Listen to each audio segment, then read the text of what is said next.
totally Drinking? racing. It wasn't drinking. Yes, it was. Just admit it. I was hoping. Good morning. And we will go ahead and call to order our MAPS 4 Citizens Advisory Board meeting for May 2nd, 2024. Items for individual consideration. Item 2A, approval of the minutes of the April 4th Citizens Advisory Board meeting. They were in your packet. If you have any changes or corrections. If not, I take a motion in a second. Please cast your votes.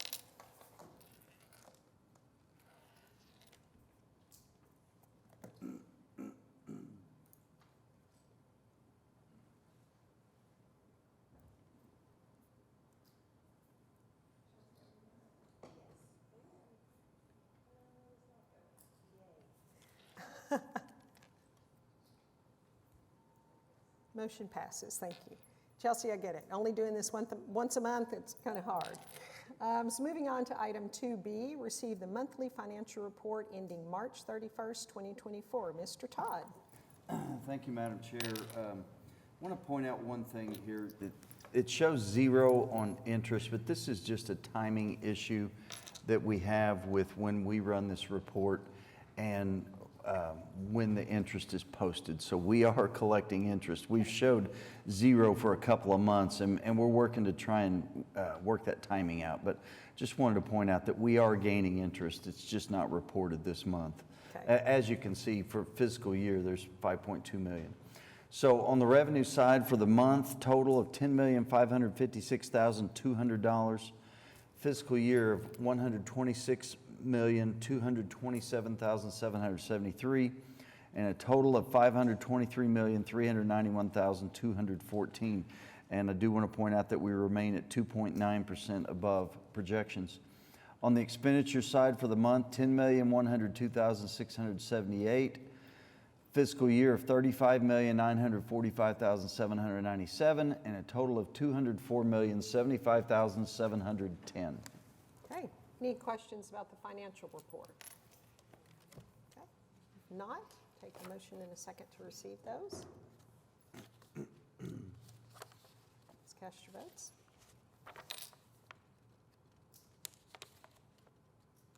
Motion passes. Thank you very much. Moving on to item 2C, presentation on the design update for the MAPS 4 Clara Looper Civil Rights Center. So we like to periodically update you on what's going on with the projects and not just bring you preliminary reports and final plans. So today, Colin Fleck from Bacchus Payne is here today to run through the progress of the Clara Looper Civil Rights Center. Welcome, Colin. We're glad to have you this morning. Thank you for making time. Good morning. Thanks for having me. So we received our initial kickoff for this project in July of 2023, and you may think, wow, that was a long time ago, and it does feel like a long time ago. But there has been progress being made with lots of these projects, just trying to understand exactly what it is and how much things cost in this new age is a challenge. And so I'll just try to walk you through some of the progress that's been made to date. This is actually, we've got a recap from our previous subcommittee meeting, so just ignore what this is here. We've been trying to do things the right way. We've wanted to have ample community outreach in the local neighborhood, so we had a listening session in October at the Ralph Ellison Library, where several members of the community came through. We had light hors d'oeuvres and drinks, and folks came around and they shared stories of Miss Looper and things that happened in the area. We learned a lot about some of the vacant sites and the things that used to be there, and that was really an interesting experience and heard a lot of really great stories. And then we also had some door knocking that's gone throughout the MLK neighborhood there to the west of the project site. And we've handed out flyers and things like that at Neighbors Night Out and different events. And these are some of those flyers that you see there. We've also gone with the operator and part of our design team to benchmarking sites, primarily in Tulsa. We went and looked at the Bob Dylan Museum, which is an archival museum. That was really informative. We also visited the Gilcrease Museum, which is under construction on the north side of Tulsa. It's quite a bit bigger, but it was interesting to see it under construction and hear from their design team, their construction team, some of the lessons learned as they've gone throughout this process. And then finally, we visited Greenwood Rising. That was a really nice experience. They did a great job. It's similar in size to what we'll have, and we think it was an elegant design. They did a great job with what they had there. We went through the operator's initial program with them, and it totaled about 26,000 square feet. And as we went through an initial preliminary design phase, we pretty quickly realized that we couldn't afford 26,000 square feet. And so an initial preliminary design was presented in December, and it came out to about $17 million.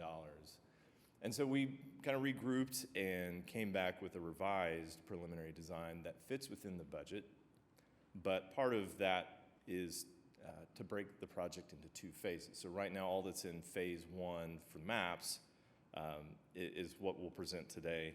And we've got some images of what would potentially be in a phase two, privately fundraised by the Freedom Center.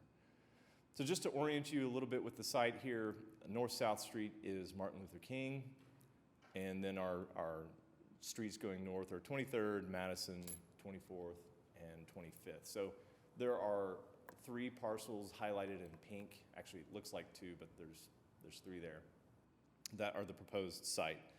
That southern parcel is where the primary structure will be located, and then some green space and parking will be located on that north parcel. And then finally, there's a gas station that is being pushed into that phase 2 that we intend to do a lot of the streetscape, bring up the landscaping, the hardscape, and create this campus feel across these 3 sites, including the Freedom Center, which is a couple of weeks away from being done. So that's just the orientation of the site there. This was the initial preliminary design. You can see how it sits on the site, and just to get you oriented, everything just turned 90 degrees. So north is to the right here. And you'll see at the far right is that gas station, and there's plan for a small park-like setting on the next parcel over where the parking lot is, and then the primary building is on that furthest south parcel. Again, this was too big, too expensive, and so we regrouped, and through our cost estimating, we broke the project into multiple phases. So phase 1 is going to include the lobby, the entry, the meeting spaces, the educational spaces. These are the spaces that the Freedom Center identified as their revenue-driving spaces that are needed to be able to open day 1. Phase 2 will include the exhibition galleries and the archival spaces that come with that. And that seemed like something that they were agreeable to, and that was actually their decision to break it out like that. So we're looking at, probably all told another $11 to $12 million in fundraising that will need to be done to complete the project in a separate phase, of course. So we came back and we have a revised site plan. And similarly to the initial one, we've got 2 parking lots, one on that second parcel, and then the main parking lot is to the west of the primary structure behind the building. And this is a good look at some of the green space and that campus feel that it's trying to create across the 3 different sites. And then these are the preliminary design floor plans that have been presented. And we've received operator feedback, city feedback on this. And so we'll have a revised preliminary design coming up. But just to get you oriented again, north is to the right. The primary entry doors face to the north, across that green space and north to the Freedom Center. We'd like to encourage people to take this walk from the Civil Rights Center back to the Freedom Center to see where a lot of the early activity happened in the 60s and 70s. There is in that large magenta block is what we're calling Freedom Hall. It's where they'll have programming, they'll have activities, it can be rented out as event space. And then there's a gallery hall that surrounds it that will connect to a future exhibition gallery. And so we want to weave the storytelling into this project as much as we can. We don't have a huge budget for large, expensive exhibits, but we have some money in our budget right now for that, but it is not the full thing like initially planned. There are support spaces for the event space, like a catering kitchen and a manager for their events, and deliveries will come out from the west. There's classrooms in that southeast corner. That's where a lot of youth programming will happen. And we were going to try and make these spaces as flexible as possible to give them the most just flexible space, be it for educational programs or for exhibitions or events. And the second floor is primarily administrative spaces for their operations. This is just a preliminary look at what a phase 2 could look like. It's a large exhibition hall that's to be determined. The Freedom Center is in the process of trying to identify what is in their archive, hire an archivist and a curator to then produce designs for exhibits. So the timing works out okay to actually have that as the second phase, because there's a lot of planning and work that has to go into that. So in the west side of that, there's all these very complex archival storage spaces that are back of house. We have to have special HVAC for those spaces to not damage the artifacts. And so that actually comes with a lot of cost as well. So we've tried to push as much of that cost into the second phase. And a potential second floor addition for more administrative space could be included on this phase 2. The revised schedule, like I mentioned, we were initially kicked off last July. We've had a couple of time delays just to allow the operator to go through their interpretive planning process with their programmer. And we've just received their interpretive plan last week. So our new preliminary design, the update will be done by May 24th. And then we anticipate that the schematic design will be complete on July. It says 28th here. The Freedom Center is planning a grand opening of their renovation project on July 27th. So we'd like to have it done by then as well to coincide with the grand opening, be able to unveil the renderings and the floor plans of the new project. And our next steps, just kind of a list of things that we've already done and a list of what's coming up next, schematic design and the schematic cost estimate. We're checking costs at every phase to make sure we're in line with the budget. And that's what we've got for you today. Okay. Any questions? Any questions for Colin? Christina, welcome. Yes, Chelsea. Thank you for showing us this. I really appreciate the work that this board and this project is towards acknowledging space, shared space, third space for our Black Oklahomans on the east side in Oklahoma City and honoring Clara Luper. So thank you so much for this work. My question is a little it's straightforward, but I don't know if you can answer it straightforward. What does the diversity look like on the group of people working on this project? Sure. So we've got a lead designer in LA. His name's Corey Henry. He's African American. We have an interior designer, Little Wing Lee. She owns studio and projects in Brooklyn. She's African American. Our in-house interior designer, Kara Sutton. She's African American. We've tried to encourage all of our sub-consultants to, staff as many minorities as possible on this job and give them opportunities on this project. And so that's the most straightforward answer I can give you. I appreciate that. Yeah. Thank you. And Christina, not to put you on the spot, I know you walked in. Thank you for being here. So I'm a little bit curious if you have kind of ideas or projections of what, because not having, delaying on the collection and the exhibition piece, kind of sharing a little bit of the expected educational program, because it looks like from what the community was expecting, that seems like that's going to be the most relevant piece. So do y'all have some of that developed, or are you still kind of working on what that education piece looks like?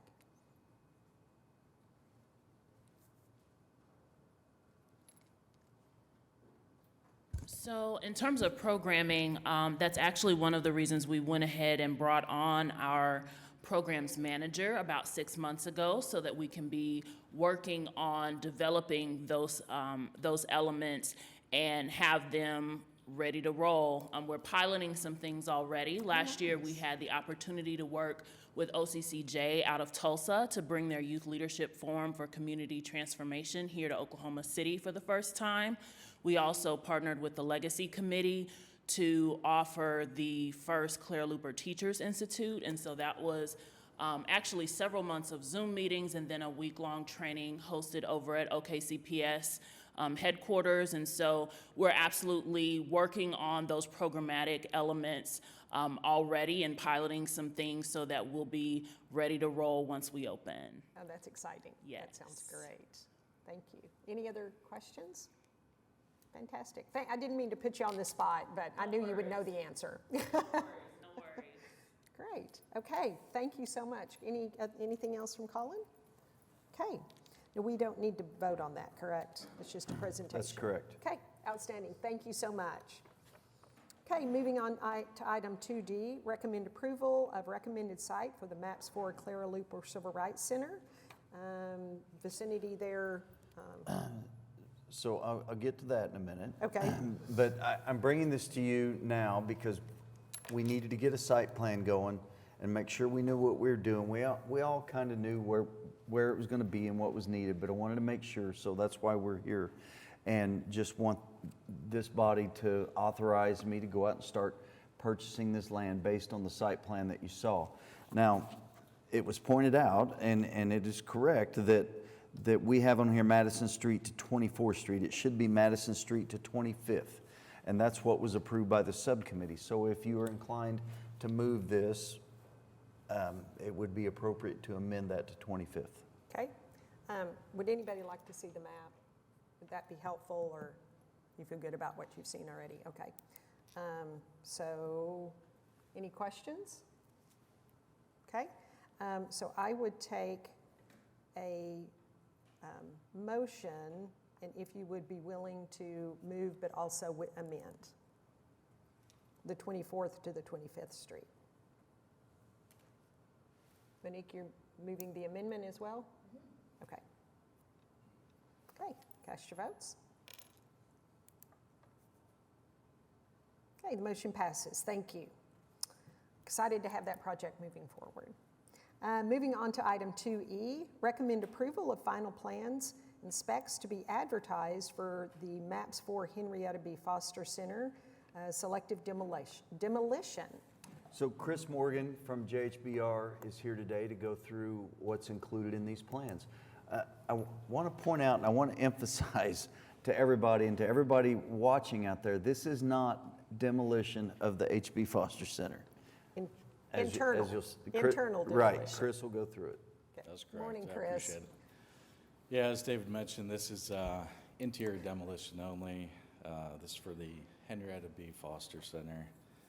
And this will just be a brief summary of what that scope of work is.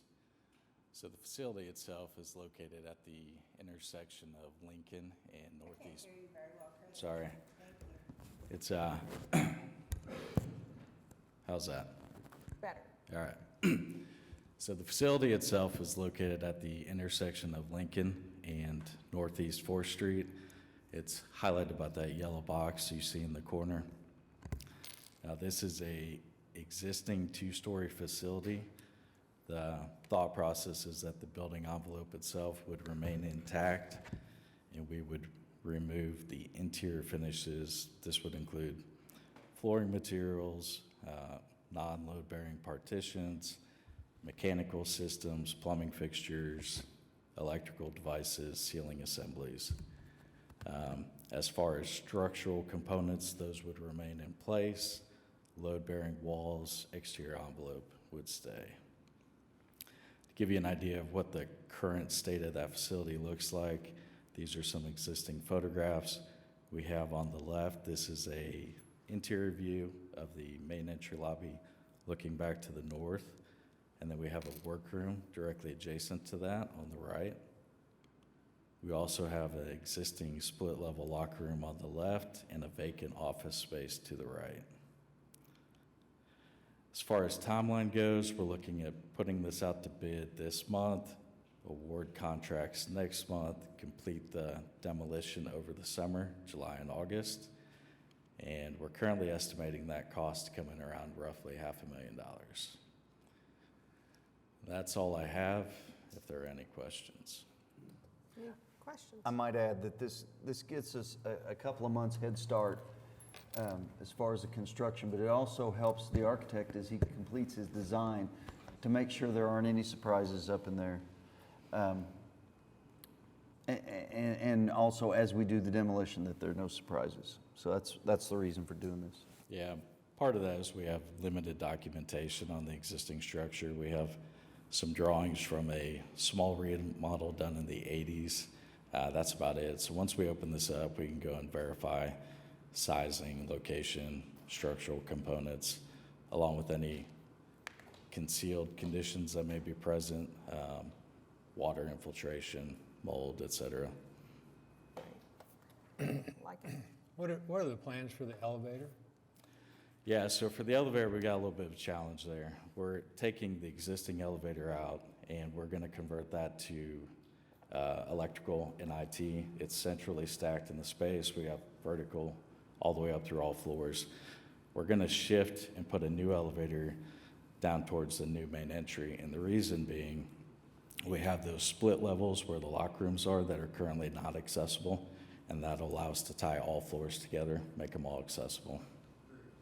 Yep. Like it. Are there questions? Okay, and I'm just going to say up front, when they get in there, we need to apologize to those that are doing the work in July and August in a building that doesn't have ventilation or air conditioning, but we will we'll get to that. So Absolutely. Express our gratitude. Will do.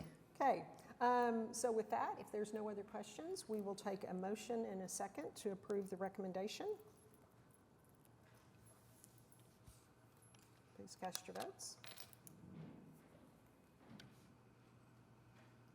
The motion passes. Thank you. Moving on to item 2F, recommend approval of final plans and specs to be advertised for bid for the MAPS 4 Downtown Arena building upgrades.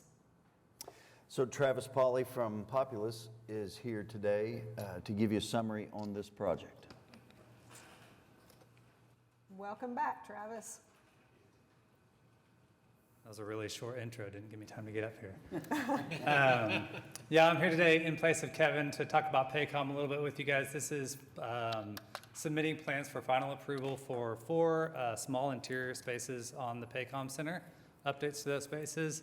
As you may recall, originally we had much more extensive renovations going on. We've pared that down, obviously, with the new arena coming to only those essential items that the Thunder and ASM deem necessary to keep operating and keep advancing what they're doing there for the next 4 or 5 years until the new arena is built.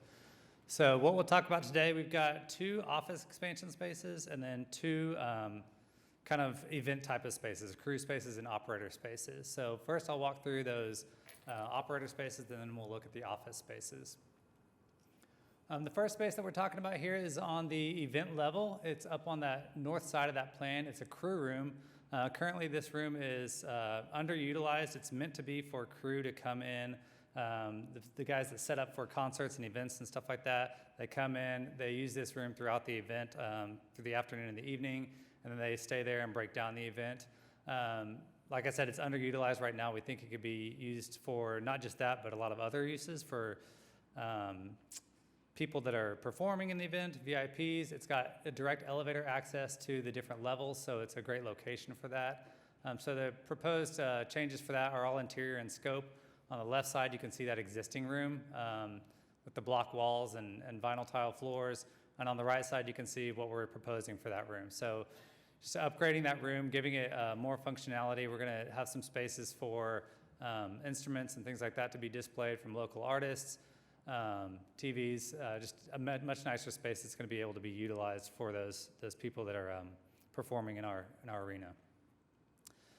From what we've heard from ASM and others, this is a space that just just about all the arenas nearby us have, and it's a little bit of a detractor when we're trying to get concerts and events that we don't have these kind of spaces in our arena to attract those events. So that's a little bit closer up view of the space. The other space here is on the other side of that event floor. It is 3 promoter rooms and a restroom in that area. So these rooms are used for promoters for the events, but also for managers for the Thunder, for the away teams that come for the Thunder, as spaces to hang out during the events, but also kind of workspaces and office spaces, similar to the crew room spaces that they can be during the event. The away teams sometimes use these for their families or their managers or things like that while they're here for basketball games. So just upgrading those spaces as well. This is a pretty aesthetic upgrade. It's not we're not changing any walls or anything like that. We're just updating the interior look of these spaces. Those are the existing spaces on the left right now, so they're not bad, just pretty sterile spaces. So looking at applying some vinyl graphics and some different features on the walls there. So that's a vinyl graphic that goes over the top, and then ASM's gonna apply those actual records over top of the vinyl graphics. We've got some LED artwork up on the top one there. On the other room, they're looking at doing this cassette wall of all these 516 found cassettes that'll be applied to the wall. Some of the other ones will just have posters with the new 405 Live LED displays on them. That's ASM's new brand for OKC, is 405 Live. So they're integrating that into some of these spaces. The one on the lower right are found instruments that'll be applied to the wall and all painted out white on the wall. And those cassettes and instruments are to be provided by ASM.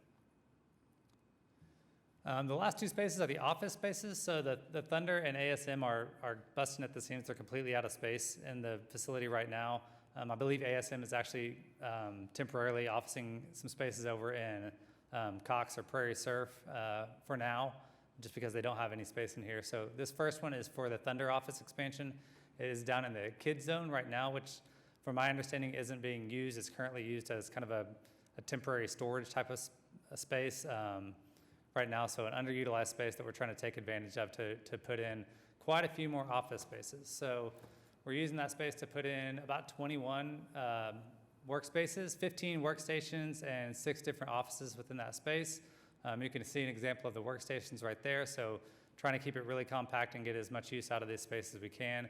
We're not updating a lot of the finishes in here. Minimal finish updates. Obviously, we know this isn't going to be used long term, so we're trying to do it as economically as possible. And then over on the club level, right as you come up those stairs and escalators, we're integrating about 10 new offices for ASM in that space. So that is just open space as you come up to the top of the stairs there. That's got some high top tables and things. Once again, trying to utilize the spaces that we can find that are a little bit underutilized in the arena right now. So this is similar. The terrazzo floors and ceilings and all that are staying. We're just putting in some of those walls and then those temporary office walls that you see there on the top right and the workstations in there to give them 10 new office spaces for ASM in that space. The latest estimates for this put this all 4 of these updates around 1.5 million. The goal with the schedule is to get this done as soon as possible. So if we can get this approved this week, the plan is to advertise for bids in May, get those open this summer, and hopefully get this thing completed in fall of this year. And that's what I've got for you today. Happy to answer any questions you may have. Any questions for Travis? Yes, Chelsea. Will you give me a sense of what the additional $69 million that would have been spent on additional repairs and things would have been?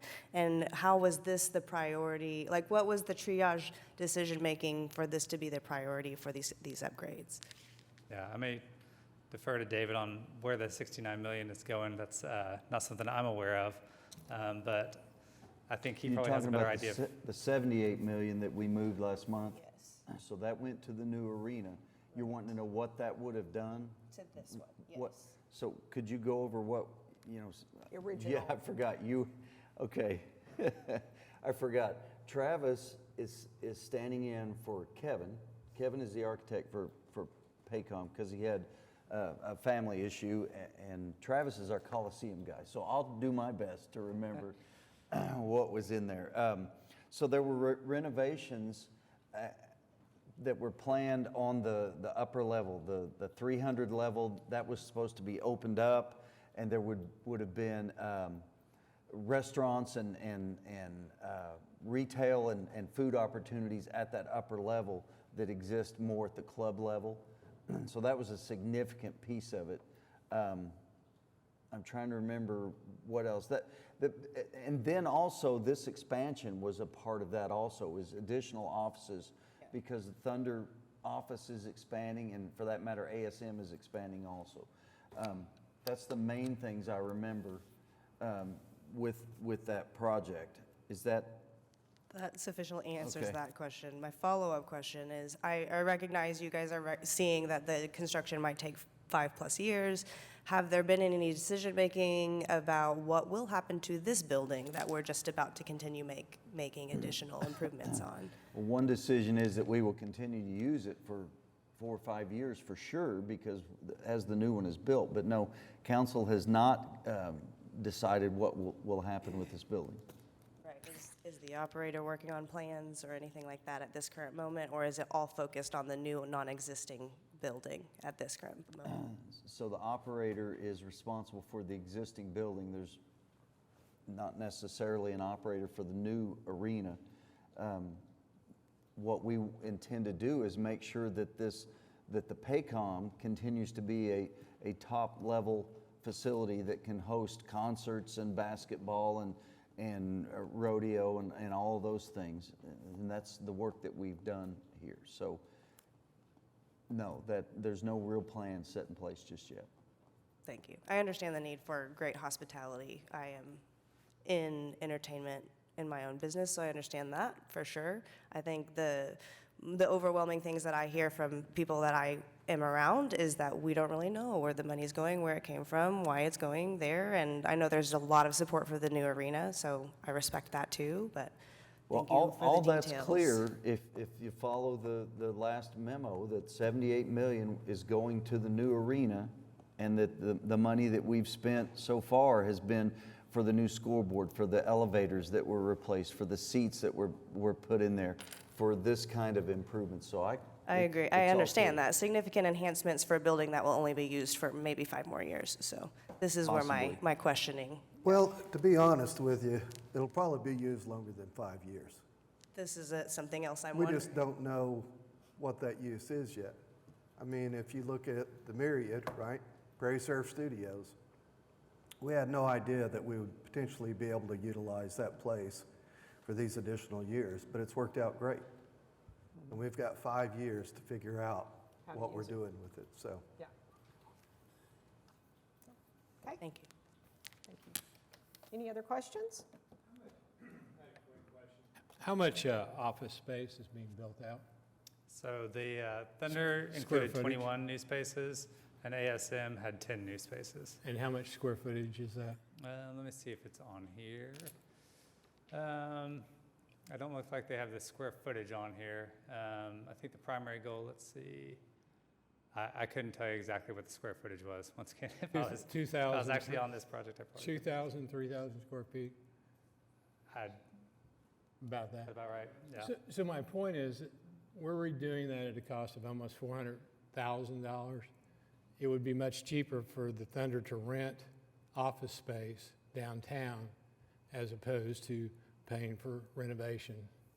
Craig Freeman's on record as saying that this won't be used much after the new arena's built. That's my understanding as well. So it's my 2 cents worth. Any other questions, comments? Okay. So thank you so much, Travis, and thank you for jumping in on not your project. So we need a motion and a second to approve the recommendation.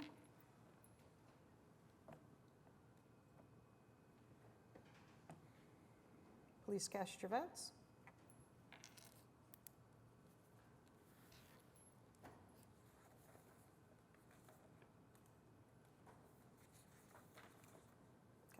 Motion passes. Thank you.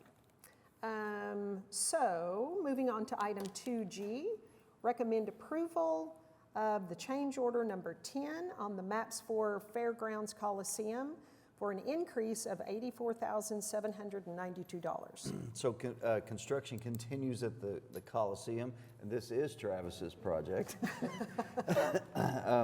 It's going great out there. Weather's got them bogged down a little bit this week, but the roof is going on. Everything's going well. But as we go through construction, things come up.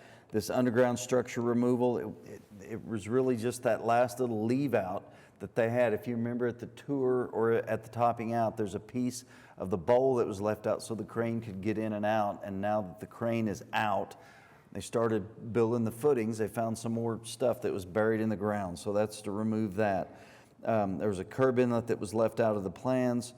And then if you'll notice, item 3 is a credit of almost $25,000, and this is our continued value engineering efforts to try and find things where we can save money. And Fairgrounds said that they didn't need that big or that expensive of an ice machine, so we were able to revise the item there and save $25,000. The storefront entry is a little unique, but this is because of that piece of the building is where that new connector will connect. And rather than build it out the way that the plans had and then tear some of that out so that they can connect, using this storefront connection will help better with the transition between the building and the connector and won't require that to be torn out. And then there's a storm inlet modification item, and then door modification. The last item is the mechanical room. Realized that they needed to be about 3 inches taller so that whenever they replace the boilers, hopefully 20 years from now, they'll be able to get them out. Okay, good planning, Okay. planning ahead. Okay, Well, any- I just commend my staff and the Populous staff and the Flintco staff for recognizing things like that. Absolutely, yeah. It'd be easier to overlook 3 inches on a facility that large, so thank you for that savings. Any questions about any of the items that makes up this change order? Okay, if not, I would take a motion in a second to approve. Please cast your votes.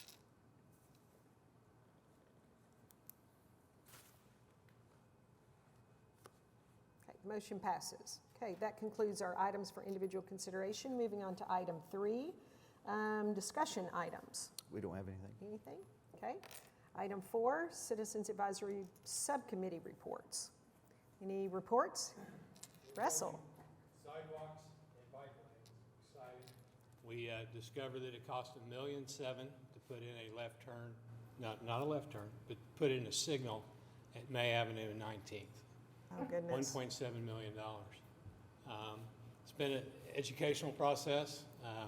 The bus benches have been approved, despite the fact that we're violating our own city ordinance prohibiting on-street advertising, but that project is moving ahead.